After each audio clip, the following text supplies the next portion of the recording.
Welcome into 49ers Access. My name is Sterling Bennett, and the 2025 NFL season is officially over. Not because San Francisco lost against Seattle, but because Kyle Shanahan and John Lynch have provided us and given their season-ending press conferences. There was a ton of information, injury updates on Nick Bosa, George Kittle, Mykel Williams, got into the actual cause of the injuries today, and if San Francisco plans to make a change on the training staff, and we'll see about that one. We also got some news on Mac Jones and Jauan Jennings' future with the team. And on top of that, and maybe even more importantly, the San Francisco 49ers finally admitted their weakness and gave us more intel into who they're searching for as their next defensive coordinator. Don't forget to like, share, and subscribe. Happy Wednesday to you, Jesus, in the YouTube chat. And let's get this show on the road because we have a ton to cover today on the 49er Access podcast. Again, should be a doozy and can't wait to dive into this with you. And let's start at the very top. Probably the most obvious information that you and I already knew, and that is that Brandon Aiyuk has played his last snap with the San Francisco 49ers. Didn't play a single snap all year. He was hurt, copped a fit, then he quit. With all that in mind, he will not be a San Francisco 49er in 2026, 27, 28, and really ever again, which, again, shouldn't be a shock because he quit on this team, which desperately needed a player like him down the stretch in the playoff run. But the quote going around social media today is via general manager John Lynch, who said, "I think it's safe to say that Brandon Aiyuk has played his last snap with the San Francisco 49ers. Later in their press conference, they were asked, what exactly went wrong? When did it go wrong? Now we have some intel regarding, there was communication breakdown, this, that, and the other, and that all happened during the summertime and basically in the first month of the NFL season. But when asked further about, can you provide more information, Lynch said, and I quote, "I wish I knew. I can't help you there." And Kyle Shanahan said, "That's something I'd never seen in 22 years of coaching." And towards the end of his quote, he said, "We're still trying to understand it." Man, it's tough because I'm not in that room, and I feel like even if I was, I wouldn't be obliged to ask a question. No, I'm not one of the big dogs, obviously, in Niner media, but I have been in that room. And I would have loved someone to say, you paid a guy $120 million after a long, grueling negotiation. At some point, do you feel like you've been had? That you got, you had a thief in your ranks? That you got burnt by a dude that maybe doesn't ever play in the NFL again? You talk about the mistakes this team has made, signing guys, trading guys, acquiring players, draft picks, whatever. There are a lot of stains on this very successful regime docket. And this is one of the biggest ones. A guy who you drafted, who you got behind, who you stood by. And we all know the story now. Shanahan runs upstairs and, calls off a trade with the Pittsburgh Steelers, which in retrospect, wouldn't you love a second-round draft pick now and Calvin Austin III? I mean, man, hindsight's 2020. But I can almost guarantee you, if you ask San Francisco, would you make a trade for anything? 6th-round pick, 7th-round draft pick? They'd say yes. Now, we don't know exactly when or what San Francisco will do with Brandon Aiyuk this offseason, whether it's a trade, unlikely, or releasing, which feels like the likely option here. And whether it's a post-June 1st release, a pre-June 1st designation, that all depends on the cap stuff. So things are tricky, but we know that now Brandon Aiyuk is not going to be a San Francisco 49er ever again. And maybe someone takes a chance on him, but the way things ended, like, it'd be different if you heard something from Brandon Aiyuk, because most guys that want to put up a fight, most guys that, want to defend themselves, Antonio Brown, all of his troubles, and probably isn't a great guy, he still was vocal and defended himself. Le'Veon Bell, during his holdout year with the Pittsburgh Steelers, was talking the entire time about wanting to play in the NFL for somebody else. There are countless examples of star wide receivers that don't want to play with the current team, vocal on social media or, to the media itself, reporters and everything, saying like, I would like to play somewhere else. Brandon Aiyuk hasn't said a single word. I don't know if Brandon Aiyuk even wants to play football again, which also might make things worse for San Francisco, knowing you paid that guy $120 million. And yeah, you got some back because you avoided his guarantees, but you paid a guy $120 million who may not even want to play the sport you paid him to play for you. Whether it makes him look worse, I have no idea. Was the writing on the wall for a long time? Maybe so, right?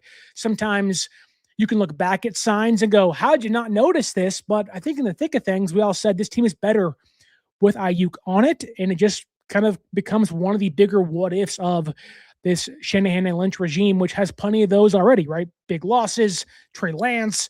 Now Brandon Aiyuk finds himself somewhere near the top of that list because, my goodness, this was an utter disaster from the jump. Great player for 4 years, deserved to get paid, and just quit. Which sometimes the regime's hands are tied. Maybe something comes out in the future that changes my mind, but Aiyuk looks like the villain here, and I know San Francisco definitely played a part in things, but again, you would like him to at least stand up for himself, and when you don't do that, it likely means you're guilty. But moving on to the future, Brandon Aiyuk is in the past, which is crazy to say, but he's in the past now, right? The future, right? And one of the biggest things San Francisco has to address this offseason is, for the 5th time in 5 years, trying to find their next defensive coordinator. Now, keep in mind, Kyle and John cannot discuss other coaches on other teams that are under contract. So you mentioned Jim Schwartz, Brian Flores, who will go back to the Vikings as reported by Adam Schefter, so he's off the list. But guys like that you think could be a fit in San Francisco, they can't mention. It's tampering. You do that, you get fined, you can lose draft picks. They can only talk about the guys in their building. And when asked today about who they're looking for, what kind of guy you're looking for, are you looking for a different scheme? The quote was, Gus Bradley is the quote-unquote main internal candidate for the San Francisco 49ers defensive coordinator job. Now, again, that could just mean the internal guy, and they're going to have this extended long search for a DC, and it'll involve names like Raheem Morris and Gary Unland or excuse me, Corey Unland and guys like that. Like, this could just simply be, that's the guy in the building. That's all they can talk about. He didn't mention KJ Wright. He didn't mention other guys like that. So it kind of feels like that Bradley is the only guy in the building they truly believe is going to be the internal candidate for San Francisco in 2025, which doesn't shock me at all. If you watched yesterday's show, we discussed the candidates for the DC job, and we landed on Gus Bradley being the safe, kind of boring pick, but one Kyle's pretty comfortable making, and that may be what happens this offseason. That said, it wasn't the only thing Kyle mentioned, but he also contradicted himself because he was discussing, would you change schemes? Would you do something different, right? Many people out there want Jim Schwartz, and although it's similar in ways to the wide 9 cover 3, there is differences involved.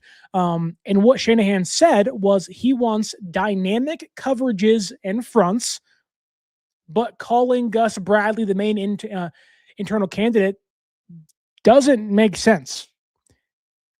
I don't think the phrase dynamic coverages and fronts is what you normally put next to a coach like Gus Bradley. He is a, slam it down into the hole and just call cover 3 95% of the time. You go back to his time in Jacksonville, Seattle, and also with the Colts most recent, cover 3. And that's all it is. Now, again, there is more wrinkles to that, but it's very rare. You're not going to see Saleh and other guys out there that are going to change things up and call quarters and call cover 1 and cover 3 and cover 6. It's very much cover 3, and we'll see how things play out. And Kyle mentioned when you're facing quarterbacks like Stafford and you have other high-powered offenses like the Rams or others in the NFC West, you have to get dynamic in your coverages.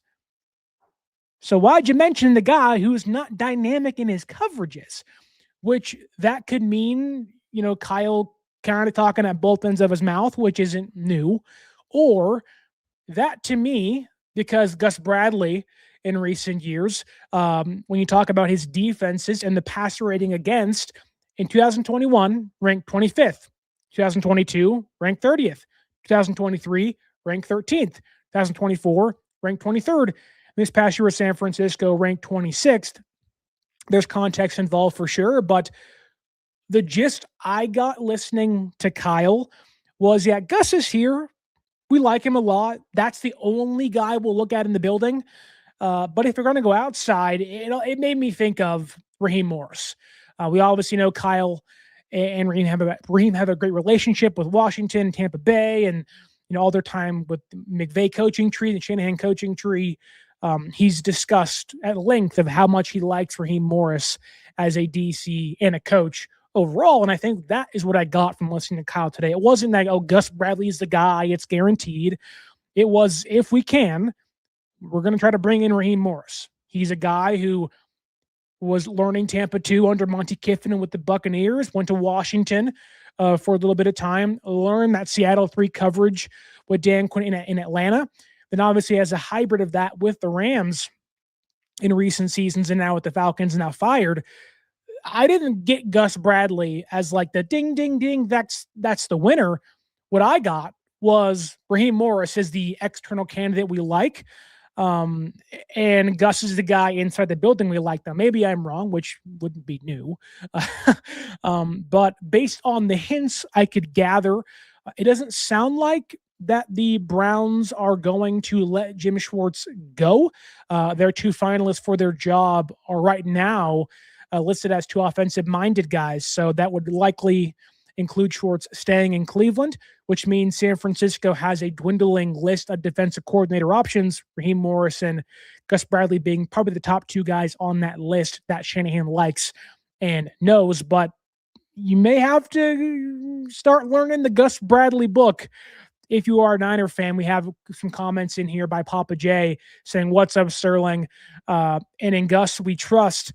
I don't think we trust in Gus Bradley that much, if we're being honest, but I'm sure Kyle Shanahan does. And then JReg1612 says, "I'm here for the Sterling algorithm." Well, thank you, J-Reg. I appreciate that. Happy to have you on a Wednesday night. And Papa J says, "If it wasn't for the algo, Sterling would have no rhythm at all." Okay, you can see yourself out now, Papa J. I may not have that much rhythm, but we got a little bit in here. Not a lot, but a little bit. My mother's a great dancer. At least she was when she was younger. So maybe I have a little bit there to offer. But no, thank you guys so much for being here tonight on a Wednesday. Bobo says here in the YouTube chat, Bobo being one of the regulars here, thank you so much for watching, Bobo. They say, make Jim Schwartz the highest paid DC. Why? Because he knows how to destroy Kyle's offense like Mike McDonald. Yeah, that depends on if Jim Schwartz wants to leave. I know sometimes, like for agency, we say, go get that guy. Sometimes that guy don't want to be here. And that can make things tough. And I think San Francisco would like to have Jim Schwartz in the building. Why wouldn't you? But sometimes things have to fall and break your way. I think it was Richard Sherman today or yesterday on his podcast said that he believes San Francisco wants to bring in Jim Schwartz. That'd be awesome. Now, we talked a couple days ago, you got to improve your safety room, which you already have to do because they're pretty bad. But under Jim Schwartz, it is a pin your ears back and go, go, go, go, go at the quarterback. And, when that's the case, you got to have better coverage players, and San Francisco lacks a lot of those dudes right now. So I wouldn't hate it, obviously. I like Jim Schwartz a lot. He would be what you'd hope to become the, C. Spagnuolo of the Shanahan coaching tree, if you will. And Kyle, it does seem like needs to find that guy, really needs to find that guy to kind of pair with, because unfortunately you're getting pick drive coaches on a consistent basis. And when you do that, I'm sure like Kyle would agree, he's getting tired of finding new defensive coordinators each year. And you had D'Amico or D'Amico, and you had Saleh, and in between things really just didn't work very well. And so you want to avoid having to keep searching for the next Saleh, the next D'Amico Ryans. So Schwartz definitely an option. He doesn't seem like somebody that would get a head coaching opportunity, or at least would be a hot name on the market. But hey, that's where the NFL goes. And if they can bring him in, that'd be awesome. You finally have a DC, or at least you get another DC that can be one of those big schematic mismatches for you. So we'll see, Bobo. Jim Schwartz is probably the only guy I'd break the bank for. I'm not breaking the bank for Gus Bradley. I'm not doing it for Raheem Morris. And obviously Flores is staying put either in Minnesota or going to get a head coaching job with the Pittsburgh Steelers or the Ravens. So we'll see how things progress as the offseason goes. But Papa J also asks here, Sterling, wasn't it Kyle's idea to bring in Bill Belichick as a head coach and have Kyle step down for the OC? Could you see that being a possibility? I don't think Kyle offered to step down. I think Kyle wanted Bill to become the defensive coordinator.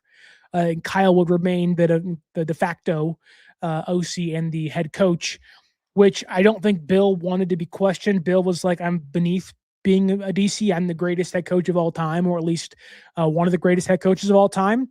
I think that was the agreement that Kyle wanted to have in place, but Bill was like, I'm going to go to North Carolina with my hot girlfriend, make a bunch of money, and then probably get fired in a year. So it doesn't seem like Bill had any interest in doing so, which may be a good thing, maybe a bad thing. I'm not sure who it was here in the chat a couple of days ago or yesterday that brought up Pete Carroll as an option. And I think, it'd be a big jump for somebody like KJ Wright to get the defensive coordinator job, but you already have Gus Bradley in the building. You already say you want to promote Wright, who, is a very young coach and probably isn't ready just yet. But if you're going to do that and let's say take a risk on somebody you hope to be here for the next 3 or 4 seasons, why wouldn't you bring in Pete Carroll as some sort of advisor to him? You have Pete Carroll, who is on that Seattle coaching staff, was the head coach that won a Super Bowl out there in Seattle. You would have Gus Bradley, who was in that building as his defensive coach in Seattle for a short period of time. Then you'd have KJ Wright, who was playing linebacker for that Seattle defense. Why wouldn't you want to do that? See, Bobo, I said bring in Pete Carroll, and you told me stop smoking crack. I meant as a defensive coordinator, not as an advisor. Very different things. It'd be almost exactly what Fangio did with San Francisco a couple years back, very hands-off, almost like if you have questions, come to me. As a defensive coordinator, no, I wouldn't do that. I think Pete's lost his fastball. But as an advisor, Pete probably wants to be around football. He's an older guy. He loves the game. I think he'd want to pay things forward, and having your former, defensive-minded coach in the building, and Gus Bradley, and also having a former player of his in the building, which could be San Francisco's next defensive coordinator, could make some sense in a kind of grand picture kind of scheme of things. So no, Bobo, don't smoke crack if you mean as an advisor, but smoke crack if you mean as a defensive coordinator. We have a question. I don't want to botch your name, so I'm just going to say it's Chua. I hope that's right. If not, correct me in the comments below. Great question here. We have more. There's a rumor around right now that San Francisco is eyeing or wanting to trade for Vikings wide receiver Jordan Addison. I don't believe those rumors. The source definitely is reason to question, but maybe it's right. So with that said, a question by Chua, I believe, says, Sterling, what is your thoughts about the Vikings won't pick up Jordan Addison's 5th-year option? Would you trade for him? I like Jordan Addison, the player. I think he's explosive. I think he offers exactly what this team needs on the offensive side of things, especially if you're going to lose Jauan Jennings in the offseason, which we'll get to that in a second here on the show. My main concern, one, is he's not under contract, I believe, past next season, 2026, I believe. And So right there in itself, you don't have longevity. You don't have young guys under roster control. And the last thing San Francisco wants to do is have a wide receiver ball out and say, pay me. You just did that. You want to avoid that if possible. That said, the other part of this is Jordan Addison has had a lot of arrests I believe he's been arrested 3 times in the past 2 seasons. One of them was minor. He just didn't want to leave a restaurant. He was told to. But the other big one was a DUI last year, which he got popped 3 games for. So if you have a team like San Francisco who's had some head cases of wide receivers, Debo for a short period of time, now Aiyuk, you probably want to avoid, or at least you want to steer clear of some red flags that young wide receivers have. I'm a little hesitant to buy into San Francisco drafting a wide receiver in the first round while also in return playing them and believing in them and relying on them. In that same year, Kyle's pretty fickle in his process of young wide receivers. So I would say no on Jordan Addison simply because there's character concerns and you want longevity. You want to keep the cost of young guys down while you have to pay Kittle, Warner, Purdy, and obviously Nick Bosa in the future. They'll redo deals like they always do, but if you're going to get a player like Jordan Addison, I think there's plenty of guys like him in free agency. Yeah, he's cheaper than those guys for sure, but in the long run, you may get a better deal in return. I'll put it this way. I'd rather pay Alec Pierce $24 million a season for 4 or 5 years than trade for Jordan Addison, lose a draft pick, and maybe go through character concerns or a long negotiation process that could blow up in their face in about a year and a half. So I'd be out on that, but we got to find wide receivers. We have 2 comments. Bobo once again saying George Pickens is a free agent. Doesn't block, too expensive. So I like Pickens. I think he fits the Dallas Cowboys offense perfect. Jerry be pretty dumb to let that guy go, but I don't think he fits what San Francisco wants to do. I think a lot of times you see a lot of wide receivers out there in the first response is go get that guy. Kyle is really particular, really, really, really particular in his guys. And I think there should be some more leniency in that. I think we'll get into my complaint about Kyle and Jordan Watkins later in the show, but Kyle just has his type and will not change, right? But that's who he is, and it's worked a lot of times, but wide receiver has been an area of concern for about 2 years now. Papa J asks, how about Chris Olave? I think Olave fits in the same category as Jordan Addison. Olave is more proven, but there is concussion issues, or at least there's been a history of those. Will he play the next half decade or so? I don't know. I think the Saints want to extend him, so it might put a damper on maybe acquiring someone like him. So I would say no on Pickens, no Addison, and no on Olave for very different reasons. Pickens too expensive, Addison some character concerns, and obviously the contract stuff. Then Olave probably isn't getting moved at all. Niners First Takes, Aaron, co-host of the Cover 3 podcast, exclusive to YouTube on Fridays 2 p.m. Should be a fun show this Friday. He says, I really have no guff with the press conference other than the refusal to change. I'm assuming you mean the training staff, the injury stuff. We both know they wouldn't do it. And thank you for the $5, Aaron. Obviously, you're always appreciated here on the show. We'll save the injury talk for a second. I have a big complaint about this, Aaron. I know you've been hammering the injury stuff for a long time, and rightfully so, right? It just becomes exhausting being a fan. And I'm sure as a player too. And we'll get into the reluctancy of the organization to make a change, which is just baffling. But Aaron, love you, brother. Hope you're doing well and appreciate the $5. Again, it goes into my wife's Starbucks fund. So thank you guys so much. And Papa J makes the most important comment of them all, saying like and subscribe, obviously. But our next question here, I believe it's by, again, Chawa. I have no idea. I'm sorry. Give me the phonetic spelling. I'm not good with names. I'm very sorry. You would think my journalism degree come in handy, but obviously it's not happening right now. They ask, how can we fix our offensive line problem? Well, I'll tell you this. 4 starters are locked into place. Trent's coming back. Brendel's here to stay. I don't love that, but that's the case. Maybe they make a change there, but it's unlikely. Pooney's there to stay. I think Pooney's probably in for a bounce back season. He wasn't great to begin the year. There was some struggles late, but in year 3, you expect that's the big leap for a guard or most players. And McKivitz signed a brand new deal during the season. So the main question you're getting into is how do you fix left guard? Um, right now, I think there's a couple options out there via free agency. To be honest with you, I have not dove into the draft class just yet. Some guys are still declaring. Some guys are going back to college. So kind of waiting for that class to dwindle down. But as the next few months go by, I can give you a better answer in regards to who's in the draft. I believe this draft class, from my limited knowledge right now, is not a great guard class as a whole. So your options are probably going to be in free agency. You can go the more expensive route, albeit the more injured route, in Elijah Vera Tucker, former Jets first round draft pick a couple years ago.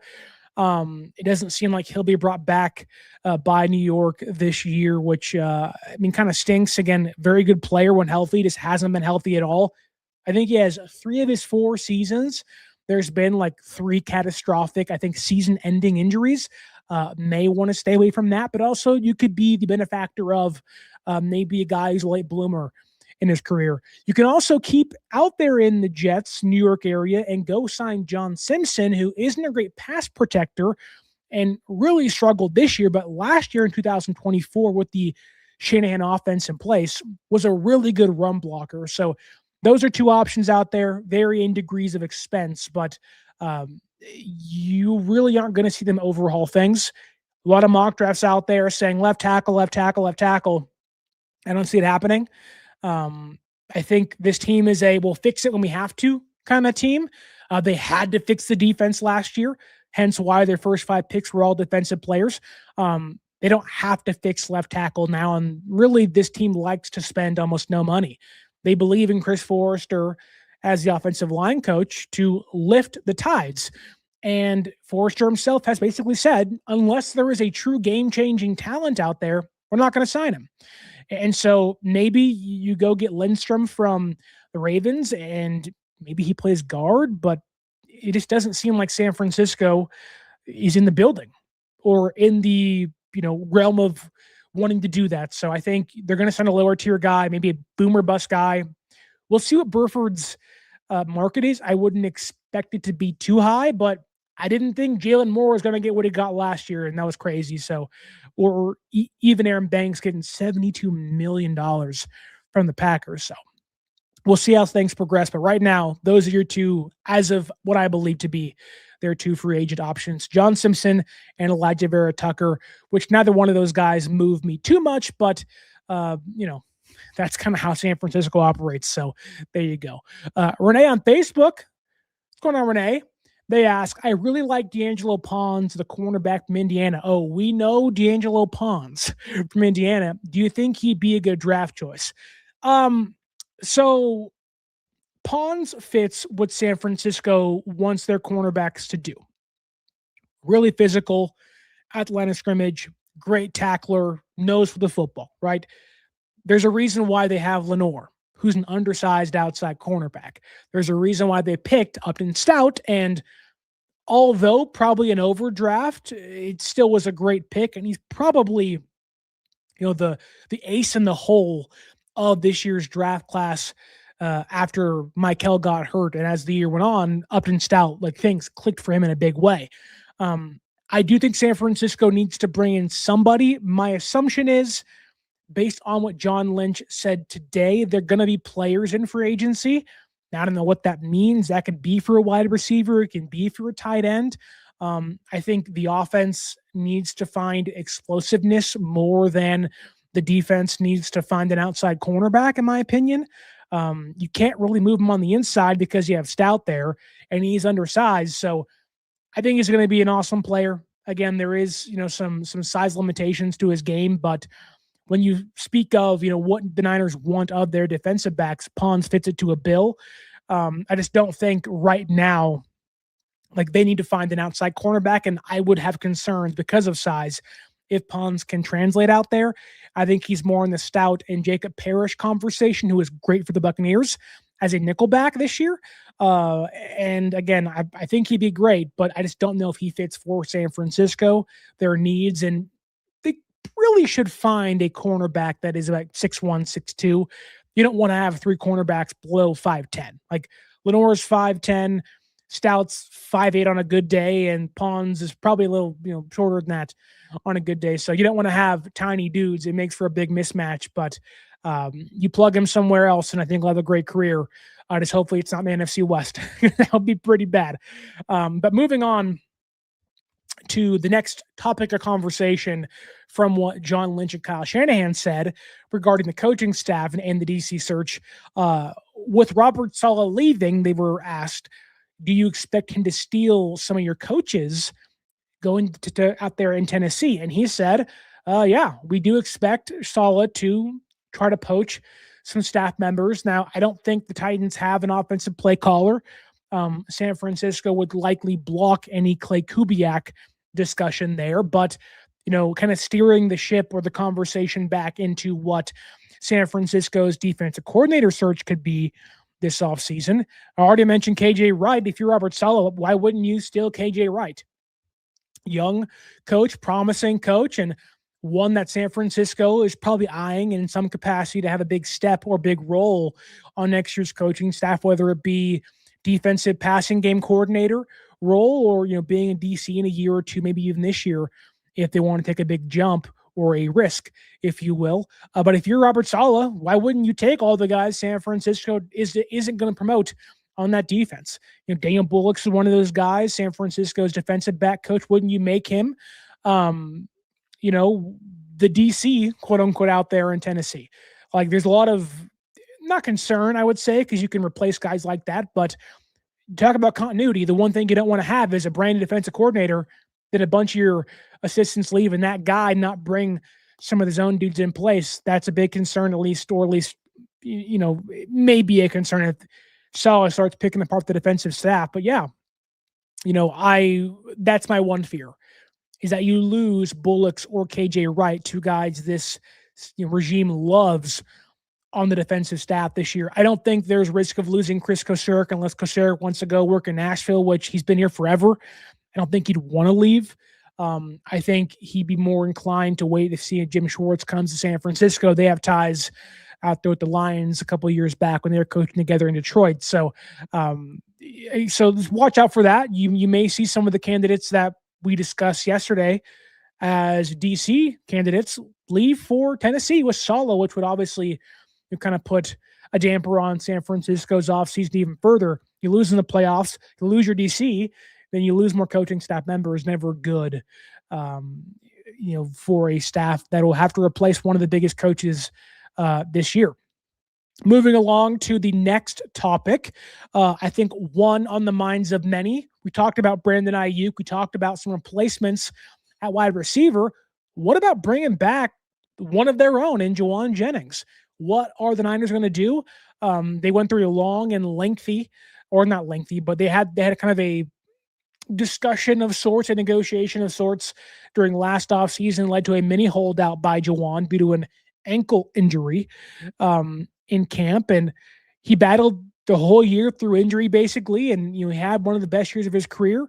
Didn't reach 1,000 yards. He missed many games for that. But you got to think, 2 years ago, 2024, he misses 1,000 yards by like 3 yards, right? This year, he misses 10 touchdowns by 1 touchdown.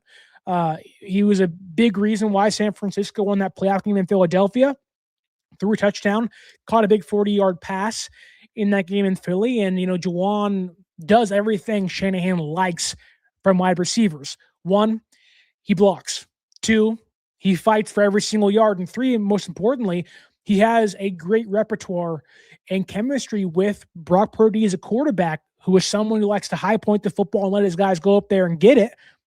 That is what Jauan Jennings does.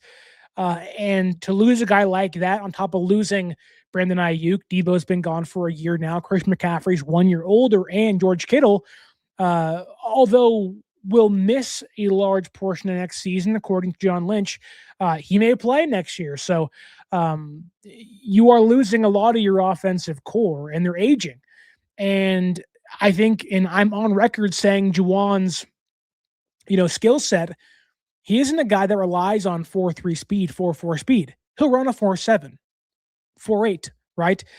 That translates to longevity. Now, yeah, he'll get beaten up and broken down, but Jauan fights through injury constantly.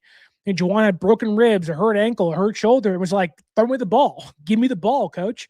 And I think as he ages, like he's a throwback player that can fight through anything.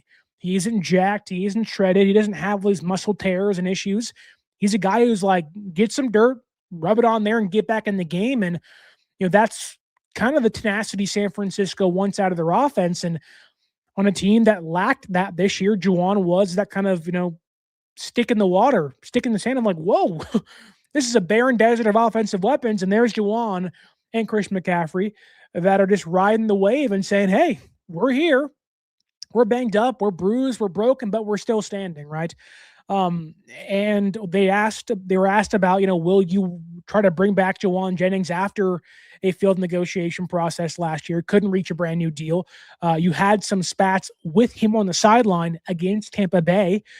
Well, John Lynch said, and I quote here, "We'd love to have Jauan Jennings back, and we're going to do everything we can to accomplish that." And that's a big deal to me. That shows that they want to re-sign a player that they don't have to re-sign. They could easily let Jauan Jennings walk, maybe get a compensation pick in return, and or use that money to go sign a different wide receiver to kind of add some speed to this offense. And they're like, look, we might lose him, but we're going to try to bring him back. And that's a big deal to me. I would love Jauan to be back. I think Jauan's a team player. I know, again, there was some hiccups along the way this year, but that's a guy wanting money. He didn't really hold out too long. He didn't miss games. He got his incentives. He earned the incentives. That's somebody you want to pay. That's someone you want to bring back.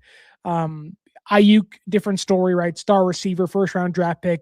Just that whole charade was a red flag. And, now you have Jauan, who I of the free agent wide receivers will probably have a pretty big market.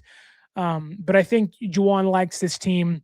Jauan talked about, letting his agent doing his work for him. But I think Jauan wants to be in San Francisco. Honestly, I've been on record again saying draft defense, spend money on the offense. And if you can bring in Pierce, Wan'Dale Robinson, and Jauan Jennings back, I think you're in a pretty good place offensively. Obviously, you're going to find some more pieces involved in there. It would be incomplete. But from a weapons standpoint, you get your speed with Pierce or Robinson, Rashid Shaheed, those guys, but also you get your bruiser kind of, tight end 2, possession wide receiver on third downs that can actually, be a 10 touchdown a year type of guy. That's a big deal for San Francisco. And I think, there's a reason why. There's a reason why they love Jauan so much. I think the reason why Jauan's probably going to end up back in San Francisco this offseason, unless somebody wows him. Watch out for Tennessee. Again, we talked about that last weekend or yesterday too. He went to college there. Saleh's now there. They bring somebody over from San Francisco to call plays. Maybe that changes. But in the meantime, we wait and we hope for Jauan Jennings to return. Fluffy Ninja, haven't seen you in a long time. Hope you're doing well. They ask, hey, big guy, who do you like for DC? Who do I like? Probably not who they're going to hire. So we'll put it that way. I would love Matt Burke from the Houston Texans, but under contract, he is their DC, wouldn't move laterally. So put that aside. I'm hoping they talk to Corey Unland, also in Houston. He was in San Francisco. He's their passing game coordinator out there with the Texans. Raheem Morris is fine. Don't love it. Just it's a big step down from Saleh. The one kind of, big name is Jim Schwartz. That's the guy I think you want to bring in. That's the guy who's probably not going to be eyeing a head coaching job in a long time, but the under the radar moves, Corey Unland, definitely involved in that conversation for sure. So that's what I'll give you. We talked about that a lot yesterday. So if you want a more in-depth discussion on that, Fluffy Ninja, watch yesterday's show. It is called Replacing Robert Saleh on the thumbnail. That probably is what you want to see and hear. But while I have you here, I want to answer Beto's question from Facebook. They ask, where would you start with improving the roster? So many needs, roster needs, upgrades all over. Greetings from Mexico. Well, hello to you out there in Mexico. Thank you for watching. Niner fans all over the place, all over the globe. Appreciate you being here on a Wednesday night. Where would I start? Man. This team doesn't have a ton of draft picks, but they have some good draft picks. had their first round draft pick for a third straight year. Big one, obviously. Picking 27th, I believe, in this year's draft. I think in the draft, I would go defense, right? I think this team desperately needs that backup, or not backup, needs that interior pass rusher. Would really, really, really want to get an interior pass rusher in place. Yeah, you love Mykel as that guy. You love Collins. You love West, but you want that 3-down player. There's a reason why myself and others were really leaning towards Walter Nolan in last year's class. So on defense, I'd go there. I think a lot of people have things turned around in their head of like, well, the secondary is so bad, and they're right to some extent. Safety, also a big concern back there. You cannot throw out there Siegel and Brown and Mustafa again. I like Mustafa, but you got to find a free safety, a covered safety. So I think getting that interior pass rusher, that 3-down, not nose tackle, but defensive tackle, to be there with Bosa, be there with Mykel. Like, imagine on third downs, it's 3rd and 7, right? The Rams, Seahawks want to pass the football, and you're tossing out there Mykel and let's say a top-notch pass rushing defensive tackle. Watch out for John Franklin Myers of the Denver Broncos. Could be a big name San Francisco signs this year.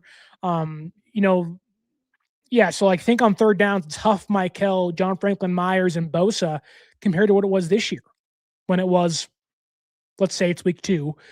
Let's say it's Bosa, Huff, Mykel, and Khalil Davis, Jordan Elliott. Those are depth guys for a reason. So on defense, I think that's where I'd start. I like the linebacker core. Warner obviously covered up a lot of the mess that was. Nick Martin comes back. He finally cleared concussion protocol. So hopefully, he can figure things out in year 2. I think he's on the way. He plays like a Niner linebacker. D. Winters had his struggles, but I do like what they have there. They're young linebackers. So fix safety. And again, going back to what I think fans are asking for, but don't really, get is, or at least our misunderstanding is that, this front 7 ties to that secondary. Go back to 2019, and maybe it's an outdated method according to many fans, but I believe in it. A great pass rush makes a mediocre or good enough secondary a great secondary. They tossed out there Sherman, an elite cornerback for that year in 2019.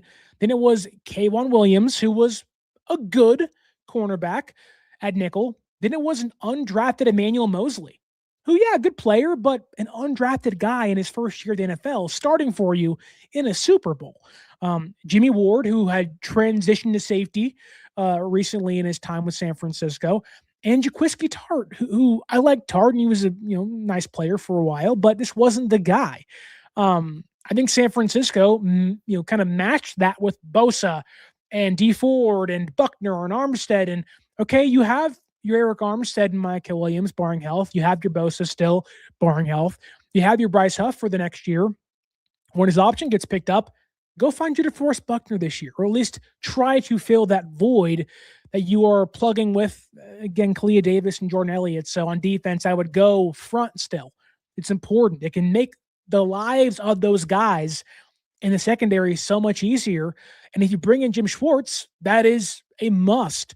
You got to fix safety for sure, but you got to have, like, in a perfect world, or the world I could envision San Francisco having, it's probably Gus Bradley being the defensive coordinator. I would go sign Julian Blackman off an injury to be your free safety. He's a great coverage player on the back end. Was with Bradley in Indianapolis. So your secondary is the same people, but Blackman's back there instead of Jair Brown. Then you go find your John Franklin Myers. You pay for him, where you draft the guy in the first round to be an interior pass rusher. Then voila, it's a whole new defense next year with West still involved and Collins still behind them. Like, you can start to get a really clear picture as to, okay, this defense goes from banged up and terrible towards the end, shredded because injuries, to a really good defense, at least to begin the season. Fingers crossed, no injuries next year. But on offense, speed, man. Kittle's not going to play for 14 weeks, although that's been debated. We have no idea how Kittle's recovery will go. We got good news on that today, but also Kittle said the Achilles tear was higher on the ankle, which means no drilling into the bone and could mean he's back sooner than expected. I would assume at the earliest he's back by week 6, but that can get pressed down to like week 10, week 12. No need to rush him back, but you got to find the tight end. I think a very underrated update we got today was that Jake Tunges has plantar fasciitis. They said it's a 3-week injury. We all know plantar fasciitis could be the end of someone's career. So I would go look for guys like Kyle Pitts. He may get franchise tagged. We'll see. Tyler Higbee fits the offense playing with the Rams, but it's an older guy, pretty banged up. Maybe they draft a guy or two and just say, hey, look, we went youngster on defense in 2025. Young guys have to be a big part of what we do offensively in 2026. I wouldn't hate that. I also wouldn't mind signing another former Colt. It's kind of a stopgap in between that. It's Mo Alley-Cox, underrated. He's not fast, but he's a possession catch guy and he's a good blocker. And I would assume Luke Farrell would get cut because he's not good and he's too expensive. And they have that in his contract. So that was a lot there, Beto. Hope I answered your question. Again, whole offseason to come. We'll get more into that as the weeks go by. Super Masonry and Construction says, Josh Allen wants out. Give them Brock and 2 firsts. No. Why would you do that? Josh Allen threw 4 interceptions in that game against the Broncos. Why would you do that? I know McDermott got fired in Buffalo, and probably deservedly so. They've missed the mark and haven't reached their peak ever with him. But the quarterback paid to save the day, he wasn't good either. And he's getting no heat for it. Josh Allen was terrible in that game. If they don't turn the ball over, or if they turn it over 3 times instead of 4 times, they probably win that game. So, no, Purdy's just fine. I think he proved that this year. Purdy can do a lot for this team to elevate what was a terrible offense. They couldn't run, no weapons, and they figured it out. Josh Allen had an offensive running game in James Cook. They didn't have that in San Francisco. You can even argue that Brock Purdy elevated more in San Francisco this year than Josh Allen did out there in Buffalo, which I don't think we thought we'd be saying 2 years ago now, but here we are. So Super Masonry and Construction, I appreciate your comment. I don't agree with your thought, though, but thank you so much. It's Wednesday. You're here. It's a hump day, and we're moving along here on the show. Well, actually, but first, we have another question that says, would you trade down from pick 27 into day 2? That would depend on what San Francisco does with Mac Jones and if they can get something for him in the offseason. I know today that Kyle said he would be shocked if Mac Jones isn't on the roster in 2026. I think it would take a lot to get rid of him. You saw how valuable he can be to this offense and this team this year, what he means to that room. And San Francisco has, they have some leverage because they can have Mac Jones be the backup for Brock Purdy in 2026, and he can leave in 2027. If he gets paid a nice chunk of change like Sam Darnold did, he can get you 3rd or 4th round draft pick in return. So I think if you're San Francisco, you are probably asking for a 2nd round draft pick. And if some team says, hey, we'll give you a 3rd round draft pick and maybe a high 3rd round draft pick in a bad quarterback class, and that may change some things. And maybe you say no, but really it all depends on who's there. There were some rumors out there, the same source that said San Francisco wants to trade for Jordan Addison, that said San Francisco wants to trade up in the draft. I don't think anyone hasn't done their draft talk yet, but the Super Bowl hasn't even happened yet. And the Senior Bowl hasn't happened yet. Teams have not sat down and gone through all their stuff. They have scouts out there, obviously. They have a general big board put together, but no one knows. So would I trade down? It depends. If there is maybe no prospect San Francisco values at that pick, then maybe. But, you get a valuable 5th-year option on whoever prospect you take in the 1st round. So that's why they took Pearsall. That's why they didn't risk trading back down, which maybe that's not a good move in retrospect, but that's why it happened, right? I also think that San Francisco this year needs to draft best player available. In previous years, when you're good, everyone's locked up, you can just pick needs and you can find the best guy at that need that you think is the right pick. Well, now San Francisco has a lot of holes to fill. Now they're a good team, so they won 12 games this year. But you're losing your defensive coordinator. You may plug in a stopgap, probably knowing Gus Bradley for a year. But oh wow, the Mets are acquiring Freddie Peralta from the Brewers. Do something, Giants. Anyways, we continue. Yeah, so I just think BPA is what San Francisco should do. You have to start accumulating talent. San Francisco lacks talent at a lot of places. Now they have a lot of talent at some places, but like Seattle, they just said, give me the BPA. And it turned into a juggernaut defense in the span of 2 seasons. I think San Francisco should go down that route in 2026. Okay, moving along here to my next topic. That is Mac Jones. Again, Shanahan said he'd be surprised not on the team. I think he's too valuable for San Francisco to say yes to anything. So they have a right to be stingy and ask for a lot for him. I am going to go on a limb and say Mac Jones is a San Francisco 49er, but things can change on draft day. And if he does get traded, I would assume it would be on day 2 or in between day 1 and day 2 of the NFL draft. San Francisco has no reason to make a trade until draft night, with leverage already in place for them, cheap contract, valuable player to them. And you haven't seen Curtis Rourke that much.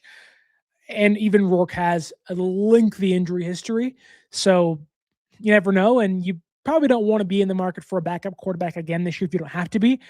Zach Wilson's out there and guys like that. So maybe they're options for sure. But Mac is clearly the best backup quarterback in football, at least entering the offseason. We'll see if that changes next year. But I don't think Mac Jones gets dealt as of now. But second-round draft pick, I think it's pretty hard to say no to. We have injury updates, though, I want to get to quickly, and good ones, I may add. Nick Bosa, right now on track to be back by training camp, according to John Lynch. He is a quote-unquote tracking really good. That's not proper English, but who needs that in this day and age? Mykel Williams also tracking to return around the beginning of training camp. So San Francisco getting back to their most important defensive linemen to begin the year. And both those guys should be good to go by week 1 of 2026. So good stuff there. This defense was very different. It was top 10 when those two guys were healthy. So getting those two guys back will be a big difference maker for them next year. Alfred Collins, a standout second-round draft pick this year. He was awesome towards the end of the year, but I guess his shoulder gave out against Seattle in that playoff game. He will maybe need off-season shoulder surgery. It doesn't sound like it is too invasive or too serious. So a minor procedure is what it sounds like. Hopefully it's not a big deal because this team needs Alfred Collins. And the one thing you don't want to do is walk into an offseason already injured and have things linger. We saw it before, and we'll see it already with Kittle. Don't want Collins the same way. So if he needs it, get it cleaned up and done. Don't delay things, then have to get it later. So hopefully they can figure things out in the next weeks or so. And if he needs it again, act quick. Let the recovery process start as soon as it possibly can. The next guy, and Aaron's favorite wide receiver on the roster. That's right, Ricky Pearsall. A lot of people are out on Pearsall, and I get it. A lot of injuries, things he couldn't control, things he not could control, but things that, put him in the injury riddled category, the injury prone category. It's hard to ignore the fact that he's played in less games than he's appeared. He's missed more games than he's played in. I think he's missed 21 games and played in 15. Not great. So what can Pearsall do? And what did Kyle Shanahan have to say about Pearsall's injury luck in 2025? And you may not want to hear this, but he kind of chalked things up to bad luck for Pearsall. And I think I'd agree that a lot of the injury stuff with Pearsall, um, it really was bad luck, right? You got shot last year, then come back and you're pretty healthy all year, right? And you look pretty good your rookie season this year. You have a small, I think it was a shoulder injury or ankle injury in training camp, but you make it through and you're healthy for week one. You show off for the first 3 weeks and we all say, whoa, finally, Pearsall's rock star. He was like leading the NFL in receiving yards or somewhere in that grouping to begin the year. We all said, we got the guy. Pearsall is awesome. He's healthy. And he looks like the next big thing in this Niners offense. And all of a sudden, week 4 came, hurts a PCL, and it cost him like 7 weeks. He comes back, the very first play, it's what is it? It was or the second week he comes back. He comes back against the Cardinals. The next week against Tennessee, I believe, he gets a hip drop tackle, hurts his ankle, then fights through that injury, and later in the game falls on his knee. And you're just like, man. And that costs him the last month of the year too. So a lot of it is bad luck. A lot of it maybe is Pearsall's too thin. Maybe Pearsall's just going through some things where he has to bulk up. Shanahan did say that Pearsall played in 8 games this year, but admittedly was only himself in 4 of them. And I think it showed. He wasn't himself against Seattle. He wasn't himself against the Cardinals in his first game back. He wasn't himself against Jacksonville, trying to play through the initial injury in week 4. And it does seem as if Shanahan thought that Pearsall did everything he could during this past offseason to get bulked up and be healthier.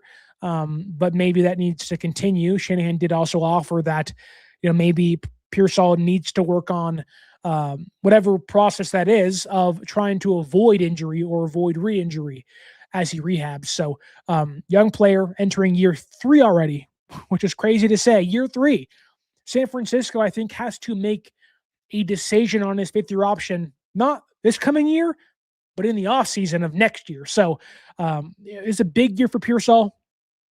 He's trending towards not getting his 5th-year option picked up, but that doesn't mean he can have a big 2026, and hopefully he does, because this team needs him. They need his speed out there because he can be, like Mykel and Bosa, a big difference maker for this Niners team in 2026. That said, as I clip the microphone, I have a bone to pick with Kyle Shanahan. It's one that I mentioned in my near 2-hour post-Seattle loss podcast of that, okay, you can look at the offense, and we can all see what the team lacked. And Shanahan himself admitted today that the team needs to get faster.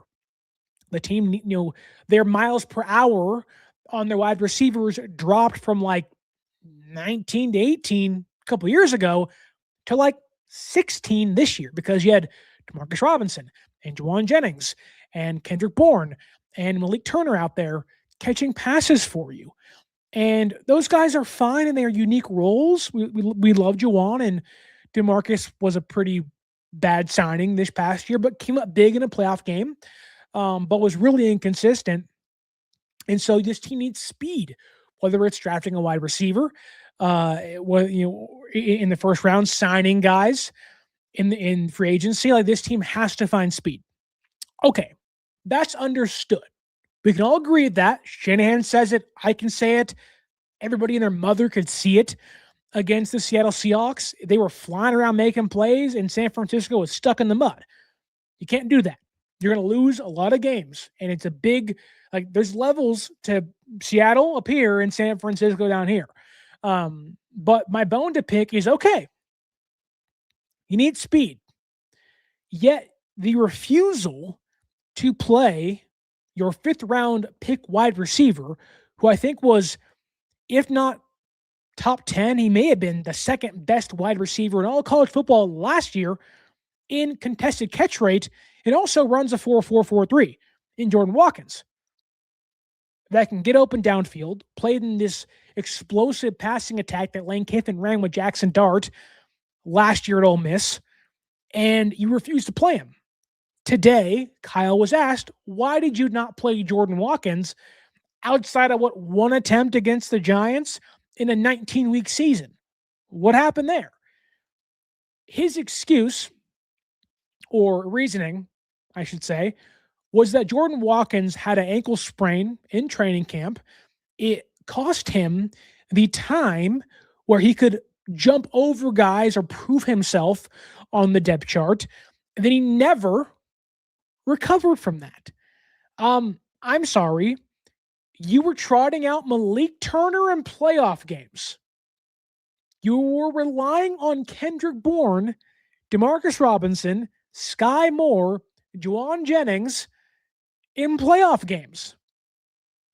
And the 5th-round rookie who has fresh legs, can offer you speed, can get open downfield, take the top off a defense, or at least try to, because why not try things in the NFL late in the year when you're desperate for speed and desperate for healthy bodies and desperate for something else? You saw Jordan James in the playoff game. He had fresh legs. He looked awesome in that game against Seattle. Jordan Watkins couldn't do some of that. Jordan Watkins didn't look terrible against the Giants, which is one catch in that game. So the reasoning is you got hurt in July or in August, and it cost you 4 months, 5 months of potential play. What? Huh? I'm sorry. Mykel hurt his leg during training camp, and he played until he got hurt again. West hyperextended his knee, and he played all year, basically, outside of the middle part of the season. He began the year on the active roster. So why is it only the offensive players that are young and rookies have this, we're going to, really oppress you on the roster because you missed a month period of time? I get it. Again, the offense, Shanahan is really, really particular with the wide receivers. But seriously, you're going to hold a August, week 2, week 1 of the preseason ankle sprain against a guy? You're going to hold a July ankle sprain against the dude all year when you're trotting out Malik Turner in playoff games? When you know for a fact your offense has no speed, you lose George Kittle in the Philadelphia game, and you're like, change nothing. What offensive mind does that? Imagine Sean McVay, Clay Kubiak, Seattle, the Rams, right? 2 of the best teams in the NFC. Imagine Andy Reid, who probably isn't the best bar to try to compare Kyle to, but we'll use it. Those guys will find any way to win. That can mean utilizing your one trait you have, your one strength they can utilize to exploit the opposing team. Kyle will keep speedsters and guys on the depth chart buried behind dudes that probably shouldn't even be rostered at times in the NFL, and say, well, you blew it 4 months ago, so you don't get a chance the rest of the year. What are we doing? Now, I'm not saying Jordan Watkins is the guy. I'm not saying Jordan Watkins is the end-all be-all to this. But you did the exact same thing with Brandon Aiyuk. And like now, hindsight's 2020. Maybe Aiyuk was the problem there. But you cannot hinder your offense in ways like this. You cannot willingly hold young players back from developing. You wonder why, Kyle, the Niners have a hard time with wide receivers? It's because of stuff like this. It pisses them off early. They don't let it go, and they feel like they've probably missed a chance to succeed in the NFL. Now, Debo made it past it, right? Aiyuk made it past it. Jennings made it past it. But, seriously? Now, again, I'm not saying Watkins is maybe the perfect reasoning or the perfect example of guys that should play. I'm not saying that. But you cannot have, or like that, and that's kind of the concern of drafting a wide receiver. Right? But okay, draft a guy. Is he even going to play? If you draft a 3rd-round wide receiver, a 4th-round wide receiver, who McVay would utilize, who Kubiak would utilize, who Reed would probably start week 1 if he could, Kyle would hold them back for breaking a fingernail in training camp. That's insane. Imagine if your boss, wherever you work, I have no idea. Imagine you work there or you just got into the job. Like, it's almost like Kyle is punishing guys for a bad first impression when the first impression is incontrollable. Or is it uncontrollable? Whatever. Like, what can Jordan Watkins do about an ankle sprain? Nothing. And Kyle's like benched the whole year. What? It's stuff like that that makes me as a fan who loves Kyle, think he's an awesome coach of the year this year for sure. Go, yeah, I don't trust you to draft guys though, because even if you do, you're not going to play them, especially if they're below the second round. And that's a concern because you have other teams relying on young guys to win them games. Seattle's chock full of young dudes on that defense. Seattle has Nicky Manwari, an all-pro, rookie nickelback big safety. Now, I know San Francisco played a ton of defensive rookies this year, but like talent. McVay was trotting out Puka. Now he's an all-pro in 3 years or 2 years. You hinder young guys. The best experience is playing. That's how you learn, right? The game slows down for you when you play. And the last thing you want is, well, they had an offseason to grow. What does an offseason do for you if you haven't played in the NFL? Nothing. You may see minor improvements, but okay. San Francisco shouldn't be saying, well, a second offseason for a guy who hasn't played up but one game in their 1 year career. Yeah, big leap in 2027, 2026. How about you just play a guy because you need to play a guy? And if he sucks, he sucks. He's going to lose confidence either way. Either you play him and he's not good and he loses confidence, or you don't play him. He's like, why can't I play in front of that dude? That guy's not good. I know I'm better than that guy. I can help the team more than that guy can. But it just like young wide receivers, even if they aren't good, are stuck in a rock and a hard place in San Francisco to a point where if you're not proven or you're in the draft, I wouldn't want to go play for San Francisco as wide receiver. Like, I'd be like, don't pick me. And that's insane to say, but like, do you blame them? Yeah, it's a great offense with the hard ass as a head coach who is so like, you have to fit this very small niche of wide receiver. And even if we can utilize your skill set and desperately need it, too bad. You sprained your ankle in July. Not going to play at all. That's got to change. It's got to change. Another question here says, do you think Larry is right? Larry Kruger, good friend. We're on Thursdays together live on YouTube. That's always fun.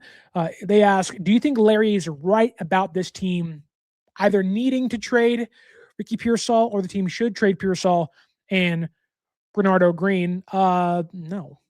Why would you willingly lose talent that you're banking on being like, offensively, you're going to lose Jauan, Aiyuk, Kittle for most of the year, and aging Chris McCaffrey, then trade Pearsall? Doesn't make any sense. You're going to willingly weaken your room. Now, let's say you're offered someone that's insane and it's Pearsall on a draft pick for that guy, then maybe, yeah. But I'm not trading them for nothing. I'm not trading them for a third-round draft pick. That's bad business. And Green, I thought, was really bad at times this year, but also really good at times this year. And I think you have to find consistency, but that's what a third year for, or that's what a third year is for. I don't go by a 1 year timeline with players. And sometimes you have to go year by year with certain dudes. Ambry Thomas being the biggest example of that, probably in San Francisco. Wow, rookie, played great. Then it fell off a cliff late in this, second, third year in the NFL and just couldn't find his footing again.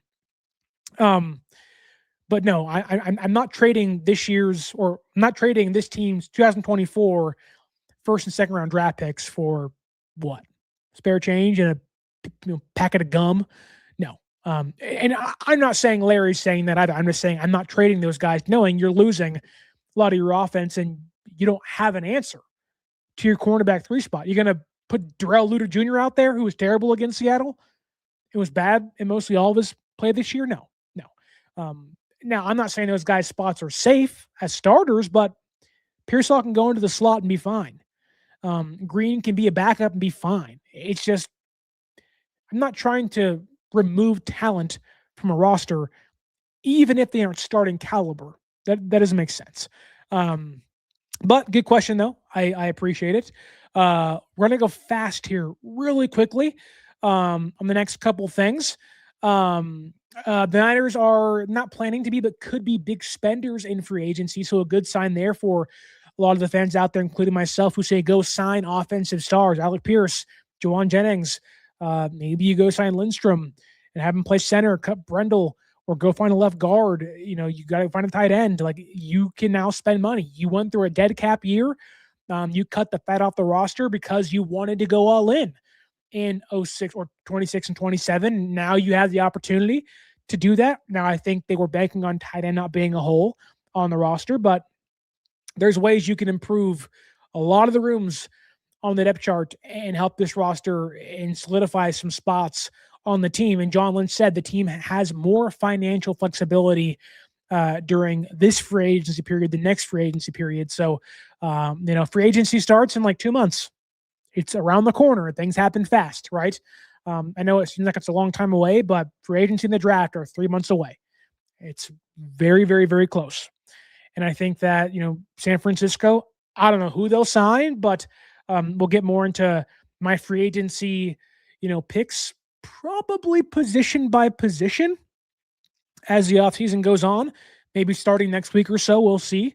Maybe it's a post Super Bowl conversation, but it's coming. And then we'll dive into the draft stuff shortly after that, because San Francisco has a ton of options in free agency that can help them. And it seems like they are going to be a factor in free agency again this offseason. Updates on George Kittle. There's a chance he does not miss all of 2026, as it felt like he would after tearing his Achilles. John Lynch today said he expects Kittle to be or make an impact in 2026. And also, he expects Kittle to return faster than expected because of the placement of the Achilles tear and the updated recovery timeline for Achilles tears with modern medicine. So good news. San Francisco, big spenders. George Kittle back next year, and hopefully he can remain healthy. Also, San Francisco is trying to retain their special team trio of John Weeks, their long snapper. I think he was a Pro Bowler or an All-Pro this year. So good for him. They want to bring back Thomas Morstead, who I'm indifferent towards. He knows Brant Boyer. He was good during the year, but he definitely lacks the strength in his legs to boot the ball downfield. He was really bad against Philadelphia in that playoff game. So I wouldn't mind them finding a younger punter that has some more oomph to their kicks, but placement-wise, really good. So maybe it isn't a problem next year, but they also want to bring back Eddie Dinero Pinheiro, as they should. He was money for them, and I think he's worth every penny. But kickers are also a volatile position where you bring in a guy and you give him maybe a franchise tag for $6 million, or you do a brand new deal for 2 years and give him some financial stability. That's all great and dandy, but I think San Francisco, I don't know if Eddie P, for as great as he was, kicker can go downhill so quickly, where I think that should be in the back of their minds somewhere. But I love ADP. He was a literal season saver for this team. So that is good news for San Francisco amongst what has been a rather kind of not sludge of an offseason after losing against Seattle, but still. You lose Saleh, and you may lose more pieces. You may lose some of your free agents that you have on your roster. So some good news there to pick you up as we enter into a weekend of me not watching football for the first time in 19 weeks. Sucks. Renee says on Facebook here that, in my opinion, the Seahawks and Rams have many hits in the draft, while San Francisco has many misses. I feel like John Schneider and Les Snead have better eyes for talent than John Lynch. It's hard to disagree, or it's hard to disagree with your thought that the Seahawks and Rams have many more hits than San Francisco. It's pretty obvious, right? However, I would push back on the notion of Lynch having a worse eye for talent than Snead and John Schneider. And the reason I say that is speculation based on how the Niners operate in that draft room. I think a lot of the blame gets placed on John Lynch for a lot of the right reasons. He is the GM, same reason why losses get put on quarterbacks and wins get put on quarterbacks and head coaches alike. But the Niners had a very collaborative draft room. And that isn't to say that other teams don't. In fact, that Kyle has had his picks. John has had his picks. And they've had staff members, scouts, have their picks. And so to chalk it up to, well, the GM isn't good at his job or he's worse than those guys, I think it's kind of foolish, or at least ill-advised, probably a better word to use there. I'm not meaning to call you a fool, Renee. Or those that want to blame Lynch for some of the misses that the team has had this year. I just think that, or in the last 5 years or so, I just think that San Francisco is so open to other people's ideas that gets them in trouble. And some of the misses we've seen, which there have been plenty of them to say, they had 2 draftfuls of misses basically outside of Brock Purdy, in 2022, 21 and 22 were not great draft classes for San Francisco. And really neither was 23. So 3 bad draft classes for San Francisco, if we're being honest, that really, condemn them to being where they are now, which isn't bad, but isn't where it should be. I just think that, when you're letting Chris Forrester make a pick and you're letting Adam Peters make a pick and you're letting all the other people make picks and they miss, and Lestein's out there making, Puka Nacua a 5th-round draft pick, and Seahawks are making all the right moves for 2 straight years, and you're like, whoa, what an influx of talent. Meanwhile, San Francisco is just kind of like, yeah, we got some dudes, but we have a 35% hit rate. Meanwhile, our competitors have a 75% hit rate. It makes it tough. And, the draft comes down to luck, whether it's injury luck or just guys clicking. Some guys, like take Joe Williams, for example. That was an old draft pick in 2017, 2018 for San Francisco. Shanahan pounded the table. This is the guy. He's the running back. Didn't play a single snap in the NFL. And it's like, okay, that is bad luck, and maybe there were some unforeseen circumstances they didn't see. Then there is just some bad picks in Trey Lance and Jake Moody and Cam Latu that we all could say, what are you doing? Right? But I think that the Niners, it may, and it's hard to say without being in that room, but San Francisco may be more inclined to tighten up the screws of who they let make draft picks. Now, I think Kyle is probably more okay with his draft picks to other people, because I'm sure, like he would admit to you, he probably doesn't sit there and go through film and tape 24/7, right? That's why you pay scouts. But John Lynch should be doing those things. Now, I can give you some insight here that I think San Francisco had scouts at 3 Oregon games this year. And they've been known to take ducks in previous years, and really even in the last regime that was here. Buckner, Armstead, Lenore, Jordan James. This team seemingly wants to take an Oregon Duck, whether it's the first round or round 7, who knows, but watch out for that. This team was at Texas games a lot this year. So, as we go into the draft process, I think they have kind of found their pipeline of talent. You've seen them be at Indiana games this year for obvious reasons, them being the national champions. So I think for San Francisco, it's not really about John Lynch compared to other GMs. It is, more about maybe reducing how many voices are in that draft room, because it's been really muddy in recent years, and probably benefit them as a whole to kind of tighten the screws on their draft process. But a great comment leading to a great conversation that will probably be had a lot as the draft process comes and goes in the next 3 months or so. But speaking of John Lynch, I want to end with a banger, because I'm a little upset, as I'm sure many of you are. Now, I definitely am taking things more in stride than many, but this fan base is fed up. And at some point, I will get more fed up than I am, but I'm also fed up too, because the injuries are out of control. We know they're out of control. Kyle Shanahan said today that he felt like when Bosa went down in week 3, the season had been over. When Warner went down in week 6 or 7, the season could have been over.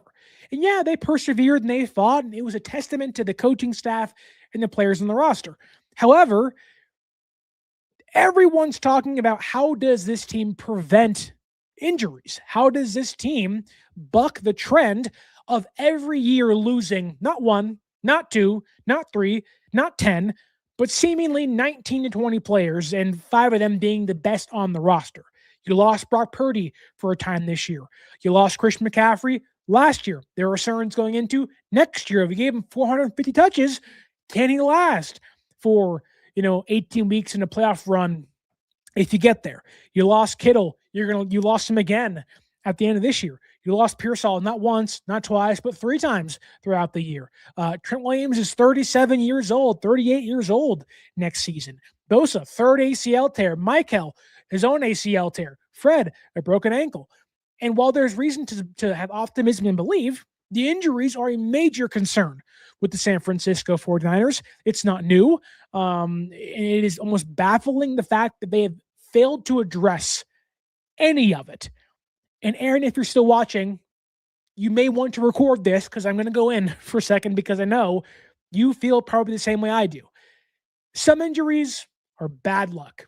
Some injuries, like John Lynch said today, are in fact part of the game.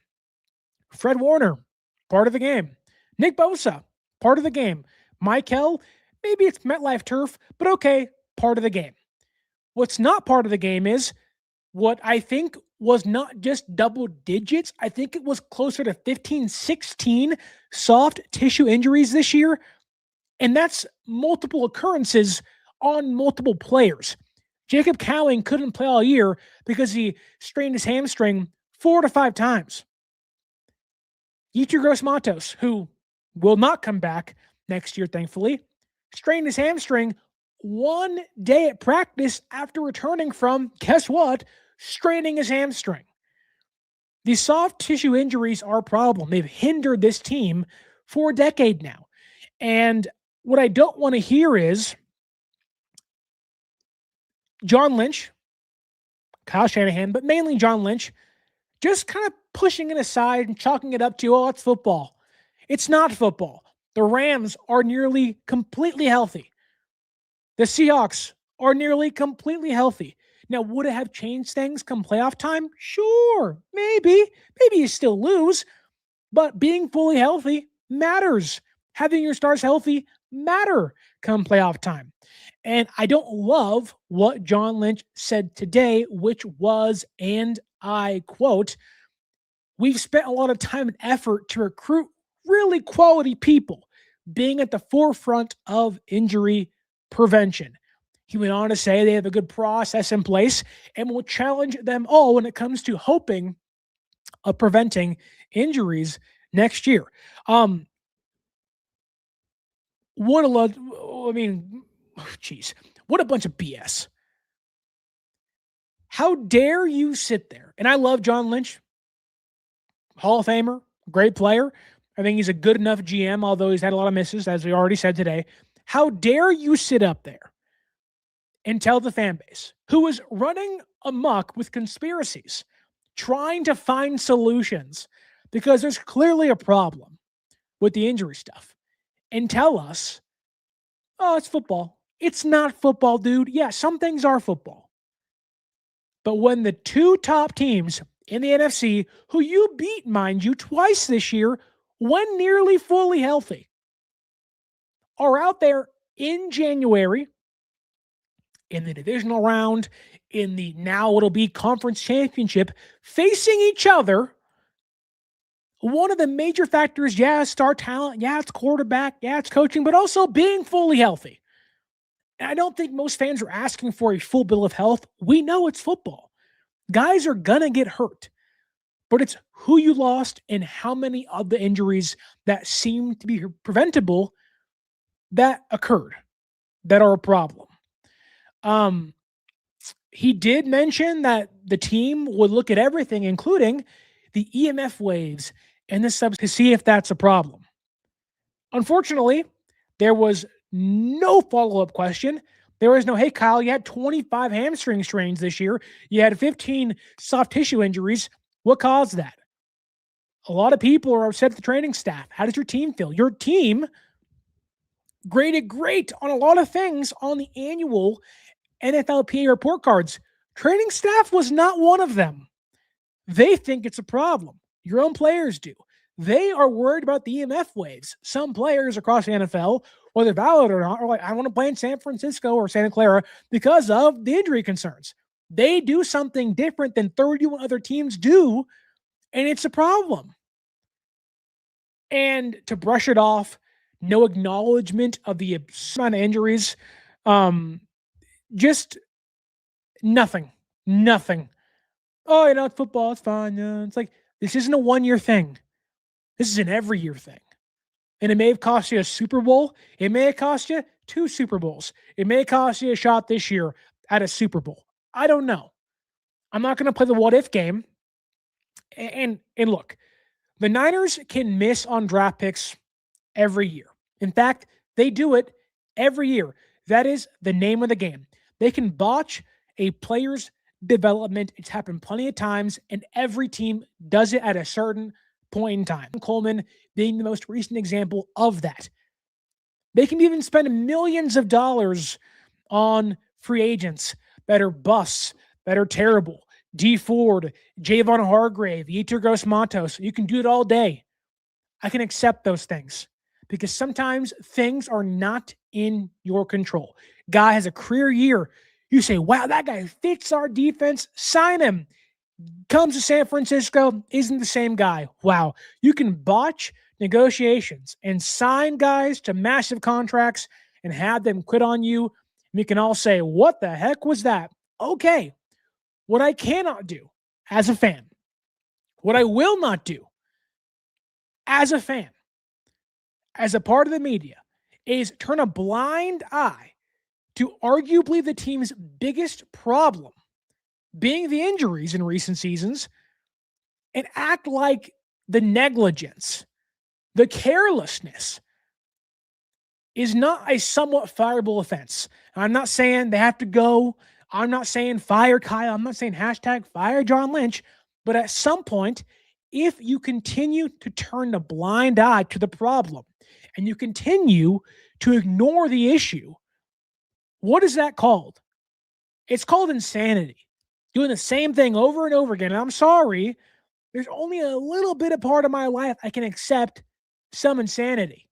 And it's not when I see star players of this team continue to drop like flies because whether it's the training staff, whether it's the substation, whatever it may be, continues to not be addressed. And I don't know if it's substation stuff. I don't buy into the EMF stuff. I don't know the science behind it. Maybe it exists. Maybe it doesn't. My tinfoil hat's on sometimes. It's not here. I have no idea. But I know what is true. Every year, this team battles injuries. For a decade, this team battles injuries.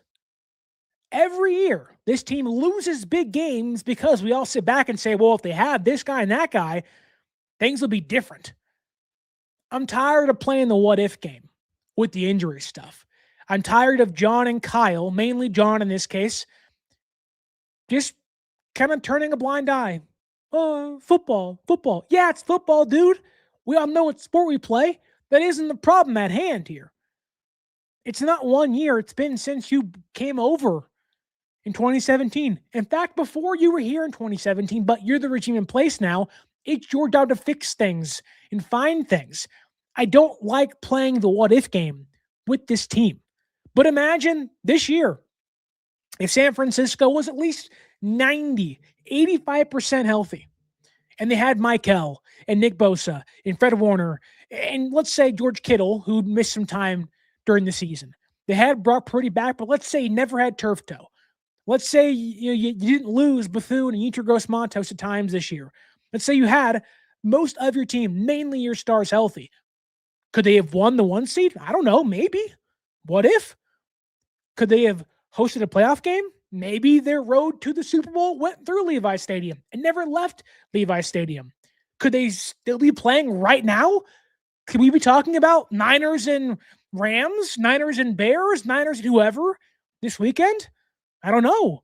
You can translate the exact same conversation we're having now to 2020, 2021, 2022, 2023, 2024, and now, of course, 2025. And somebody out there may say, well, Sterling, the coaching staff in 2019, the training staff, they changed it all. They realized the error of their ways and they changed it. No, they didn't. I thought that once too. But reminder, the vice president of player health has been on and with this team's training staff since 2017. They ain't changed jack squat. That's why the injuries haven't changed. You want to get into substation stuff, by all means, do your thing. I think it's a little weird, but by all means, that's your right. We all are trying to find the answer. And the substation thing is, a talking point now for a lot of reasons. But all that is the end to a means of people trying to find why this team is injured every year. Joseph says it's aliens, man. It's aliens. And I don't have an answer. I'm not paid to find the answer. They are. And the fact that today, after a season they had, which we can all agree, and they can agree too, they thought was over week 3 because Bosa went down. They thought it was over week 7 or 8 or 6 because Fred went down. Okay, if you feel that way, wouldn't you want to change it? Wouldn't you want to find the solution to fix? Why are the Rams always healthy? Why are the Seahawks always healthy? Why are the Chiefs, not this year, but why are they predominantly healthy? Why is Philadelphia having 21 of 22 starters out there in a playoff game? Why can't we do that? Maybe it is a substation. Maybe it is, EMF waves. I don't know. But you can start with redoing the training staff, finding new answers, talking to those teams. GMs talk to each other. Head coaches talk to each other. Defensive coordinators talk to each other. You don't think Jim Bob and Boo Beep, the training staff guys, ask them what's the problem. Ask them, hey, what's your training regimen that we can bring over to San Francisco and try to accommodate and kind of fix ourselves to help maintain our health for 18 weeks. I'm tired of seeing and having to play against. We're out here with torn ACLs and torn MCLs and torn PCLs and torn UCLs and, broken ankles and trying to piece things together. I think everybody wants to be healthy, but it seems like San Francisco, John Lynch and company, is not willing to even look for an answer. And they're just pushing it off. They're treating these players' health. They're treating the longevity, the future of the organization from the outside looking in, how Shanahan talked about special teams for half a decade. Not my problem, not my problem, not my problem. Oh, Richard Hightower's over there, and this guy's over. Ryan Schottenheimer, they'll figure it out. They never figured it out. And what did it take to finally put together a coaching staff with Brant Boyer that actually knew what he was doing, that had success in previous years, that knew who to bring over and how to fix things? And voila, in 1 year was a top 5 unit in football. Surprise, surprise, Kyle and John. The minute you start to look into things and go, hey, this actually doesn't make sense, let's make a change. You make a change, and it works. But you don't want to do it for injuries, which has been one of the big reasons you've lost a lot of games. Not the only reason. I'm not chalking up their losses to injuries, but it certainly wouldn't hurt to be healthy. Like, the worst thing about it is, and I talked about this when San Francisco lost to Seattle. They beat us by 34 points, whatever it was. It was a mauling, right? But there are always going to be the lingering questions of, well, what if we were fully healthy? I don't know. What if guys weren't banged up and hurt? What if Bosa and Mykel and Fred were out there? What could have changed? Maybe the outcome didn't, but how you got there could have. And I don't know. I don't know. But it isn't my job to know. But it infuriates me as a fan that loves this team, that is 29 going on 30 in 10 months, which isn't very old, but still. I see my team lose 3 Super Bowls, and I see a regime bound for greatness at some point with a great head coach, a good quarterback, and a core that deserves to win a Super Bowl, and 2 cores previously that never got to win a Super Bowl sit here and go, well, the injuries don't matter that much to us. I'll figure it out. What are we doing? What are we doing? Like, at some point, something has to change. And it feels like John, maybe Kyle too, maybe it's Shed, I have no idea, just don't really feel the desire to change things. And you can sign whoever you want. You can pour money into the offense, pour money into the defense, draft the right players. It doesn't matter until you get the injury stuff figured out. Because there's no promise those guys aren't going to be healthy. Because you don't want to fix the injuries. You aren't trying to actively find solutions to the real problems you have. Well, the interior defensive line and the receiver, everything is speed. No one cares about speed, bro, if you can't get guys on the field that run 4.3 because you don't fix the injuries. That is my biggest issue with today. A lot of it that wasn't injury related, I loved. I like to hear those things. Bring back Jauan Jennings. Keep Mac Jones. Awesome, man. Going to be big spenders in free agency. Woo-wee. San Francisco's back, baby. You won 12 games? Good. But that right there is why I get pissed off. Which I feel like I'm a pretty calm dude. I feel like I'm pretty reasonable at times. I'm a lot more reasonable than Joseph Ehrenberg is in the comments, I'll tell you that. Happy you're here, Joseph, and thank you. I don't look a day over 19. Well, the gut may say otherwise. There's a reason why you guys can't see it on the screen, but thank you so much. But he also says here, I think the Niners did some sort of satanic ritual in the 80s, and now we're cursed to never win another one. Feels like Kyle practices them really hard, and either players don't prioritize rest and recovery enough. He says, Sterling, you are the biggest crash. I don't know. I mean, man, I'm not an overly emotional person when it comes to sports. I've seen too much. I'm numb to some things, but it's like when you see greatness in the future where you can taste it. We've been there 3 times and you're like, oh, here it is. And the team's like, the health of our players really isn't that important to us. When the NFLPA comes out with their annual reports where the players themselves vote on things, give letter grades to things, watch where San Francisco's training staff is. It is always towards the bottom of the NFL. 32 teams, usually it's in the bottom, 2, 3, 5. It's never at the top. Ownership, A+, coaching staff, A+, GM, front office, A+, training staff, like a C. Why? When your own players are telling you, this isn't good. You don't think players talk to? Don't come to San Francisco. Why? They ain't going to take care of you out here. That's not what you want to hear. And so watch out for that. I think that comes out somewhere closer towards the beginning of next year, near training camp. So a long ways to go, but put in the back of your head, and maybe we'll revisit that conversation. Thank you guys so much for watching, listening. An hour and 40 minutes. Hopefully it wasn't too boring for you guys. If you guys can, like, share, and subscribe to the show. Don't forget to follow us on social media. We are on our way to 3,000 subscribers. Almost there. Would appreciate your help. Tell your friends. Tell your family. Again, follow us on social media at 49ers_access is the X or Twitter.